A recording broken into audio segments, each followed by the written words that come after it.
Hello everyone, সবাই কেমন আছো? সবাইকে জানাই শুভ রথযাত্রার আন্তরিক প্রীতি, শুভেচ্ছা ও অভিনন্দন।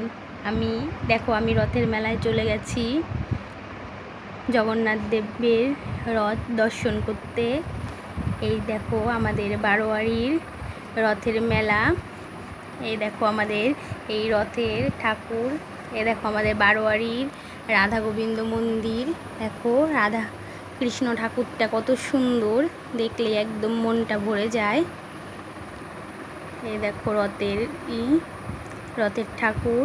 আমি এখন সব দোকানগুলো একটু ঘুরে ঘুরে দেখছি কি কেনা যায়, কি এই কয়দিন ভরে কি কিনবো সেগুলোই দেখছি আর ভাবছি যে কি কিনবো। সবাই চলে আসো আমাদের এখানে জগন্নাথ দেবকে দর্শন করতে।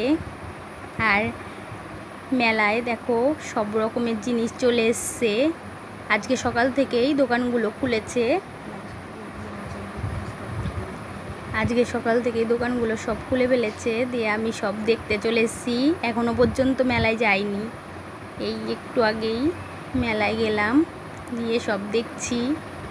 এই দেখো কত সুন্দর ফুলের দোকান, আরও কত সুন্দর সুন্দর জিনিস চলে এসছে। তোমরা যদি আসতে চাও চলে আসো আমাদের এখানে, দেখে যাও কত সুন্দর রথের মেলা হচ্ছে, কত সুন্দর মেলা বসছে।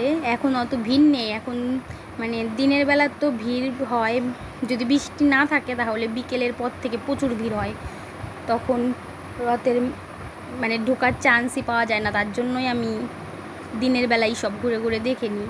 কিন্তু আজকে কিচ্ছু কিনবো না, কারণ এই এক সপ্তাহ ভরেই পুরো আমাদের এখানে রথের মেলা থাকবে। একবারে উল্টো রথ পর্যন্ত থাকে রথের মেলা। ওই এক সপ্তাহের মধ্যেই যা যা কেনার সব কিনে নিই। আর আজকে সব দেখে রাখছি কি কেনা যায় আর কি কেনার জিনিস এসছে, সব দেখে রাখছি। ভিডিওটা যদি তোমাদের ভালো লেগে থাকে তাহলে অবশ্যই একটা লাইক, কমেন্ট আর শেয়ার করে দিও, আর সাবস্ক্রাইব করে দিও ইউটিউব চ্যানেলটা। ঠিক আছে, টাটা। আবার আরেকটা রথের ব্লগ নিয়ে তোমাদের সাথে দেখা হবে। এখনকার মতন টাটা।